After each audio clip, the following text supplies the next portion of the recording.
กทายสบายดี FC ทุกคนมื้อนี้เฮาก็เกี่ยมอีกแล้วเนาะมื้อที่3อีกแล้วนี่เกี่ยมไปส่งเบาเฮียงเนาะ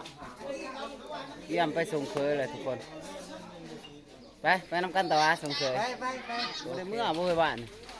โอ้เอ็กตัดสินใจว่าบ่มื้อโอ้โอ้ เอ็กก็มาเบิ่งเอ็กก็มาคิดไปว่างานกันเอ็กก็รออยากเบิ่งอยากเคลียร์เอ็กว่าถ้าว่างานเมื่อแล้วล่ะงานมันเต็มไปเบิดน่ะนะต้นร้านว่านี่ย่างเงี้ย ไปบ่ส่งเคยฮะไปแล้วไปบ่ได้เด้ไปปลดยังวะไปปลดไก่อ้าวปลดกับปลดไก่แนมมาเบิ่งล่ะนี่บ่หน้าตาสิไปปลดโอ้ยไปปลดเอารถไรเด้อผ่านโอเลี้ยงหรือในผ่านกาแฟเพิ่นสิไปส่งอ้ายเพิ่นเนาะยังรอคือเก่าเฮ้ยลูกได้ก็ดีด้วยมันพักคืนแน่พักผ่อนเต็มที่ขึ้นบ่อันนี้ก็คืออันต้นกล้วยต้นอ้อยเนาะต้นกล้วยต้นอ้อยอ๋อเฮ้ยรอแล้วโอ้เนาะมื้อวานนี่บ่ได้เมาบ่เมาบ่ว่านี่ป้าเต้าบ่ว่าจงมาประกวนผู้ใดก็ได้โอ้แม่นเฮ้ยลองอีกแล้วทุกคนเอ้าก่อนสิไปส่งเคยอุ่นเครื่องได้นี่พอยังจ้อยในแห้งจับขวดเลยฮันรถอย่างนี้รถมาจากสมันเขตที่มึงละบ่ไปแล้วนั่งกับบ้ารถอันวัดนาเขตหัน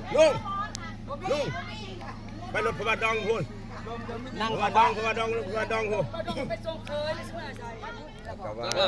หาป้าบ่หายังไงมีแต่มาหับอ้ายไปโอเครถมาไอ้จากรถมากอะไรหรอเมื่อเลยเมื่อเนี่ยสร้างกันไรโอเคตอนนี้ก็สีห่อเลยเนาะใกล้ห่อละทุกคนมีแต่พวกผู้ยิ่งกระต่ายก็มี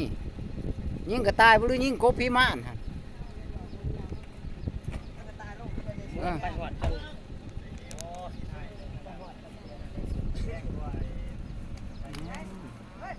ห่อเนาะทุกคนเนาะเด้เอาลูกเนี่ยแล้วห่อข้าวที่มันบุคือเก่าที่นี่แม่นเลยแม่พอบ้านดองก็ห่อแล้วกำลังมาห่อเว้ยละได้แล้วโอ้เฮ็ดแบบนี้บ่บ้านมองครับหนุ่มสัญญาเอาแบบนี้เราบอกมันจะง่ายเนาะแน่นี่ละง่ายไว้ฮันตี้ซ้ำนั่งปีเขียนเลยโคตรขา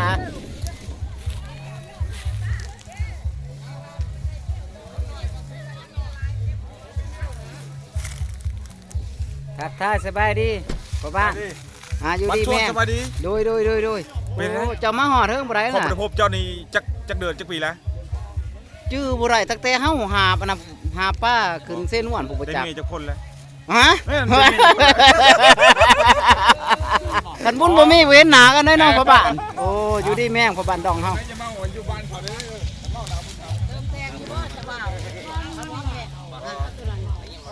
รอแล้วครับ โอ้รอแล้วโอ้คันบ่รอบ่ได้เมียได้นี่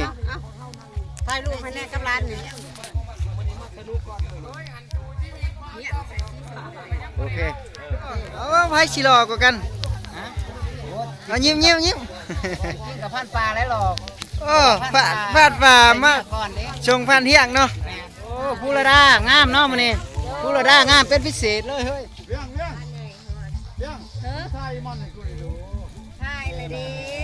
ตอนนี้เฮาก็กาเกียมเลยเนาะเจ้าบ่าวเฮาก็ได้ต้นอันยอดกล้วยยอดอ้อยเฮาเลยเด้เตรียมเลยได้เวลาแล้วทุกคน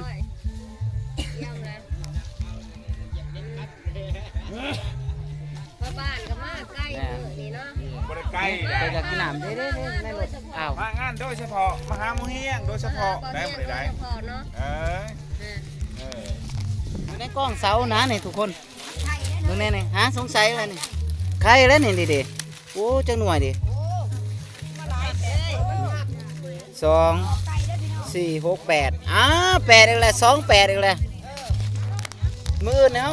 ลุ้นรางวัลนั่นนี่เว้ยเสียงโชคก่อนเห็นบ่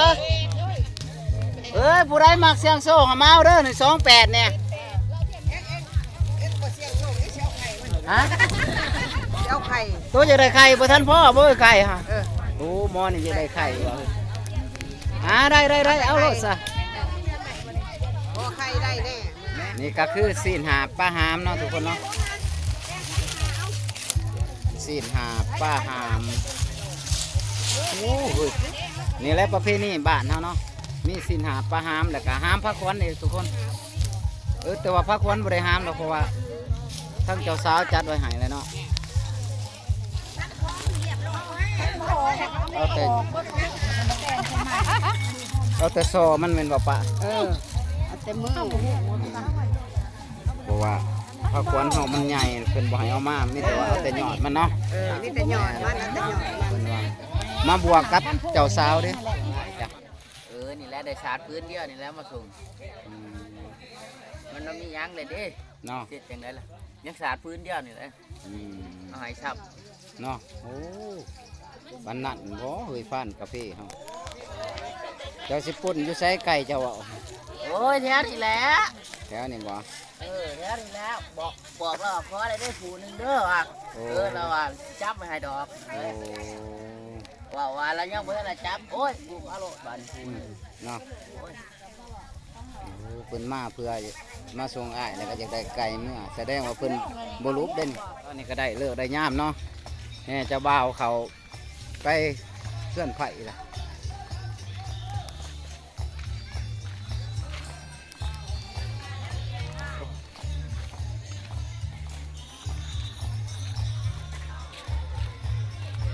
เขาบอกกล้าเขาไปก่อนเขาย่านถือด่านเราขาวใต้เลยแหล้วนี่ต้องอยู่คัดถ่ายหมูพูดเขาดักแล้วพูด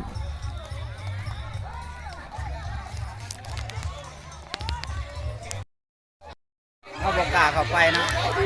คนเงินหลายคนเงินเราก็หลายทุกคนรีก่อนรีเราก่อนเจ้าบ่าวเขาไปเคี่ยงเจ้าสาวเลยเด้บ้านเจ้าบ่าวเขาไปเคี่ยงเจ้าสาวผมทราบแล้วเนาะมีแต่ว่าเขาที่กลุ่มหม้อข้ามเนี่ยถามเขาซ้ำถามโตแล้วเขาหนึ่ง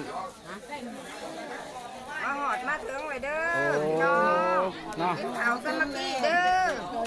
แม่นที่เขาอยู่เพื่อนไผ่เนาะ อยู่เงื่อนไผ่ข้าวอยู่เงื่อนไผ่ คือ เขา จัง กระแซ่บแซ่บของกินกันนี่แต่เขาสิเป็นเลือดเป็นซ่างเด้อ งวดตัวเดียวก็นำมากินน้ำเขา โอ้ยงวดตัวเดียว โอ้ย ลาป้า กินอยู่ นี่ กินอยู่ผู้ซีโตยังบ่อิ่มยังมาทำกินอยู่นี่ทุกคนอยู่ ทำเป็นพิธี โอ้แม่นเนาะอันนี้ก็เครื่องเสียงเพิ่นเนาะ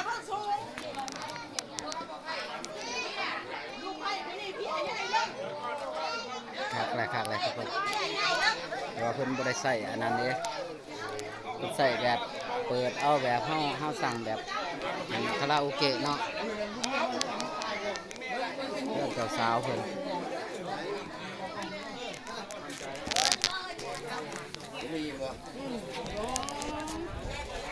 จะได้พันใหญ่กินข้าวบ่ยไว้แล้วเลยได้อยู่ดีไหมฮะโอ้พันใหญ่กับพ่อบ้านดองคนดัง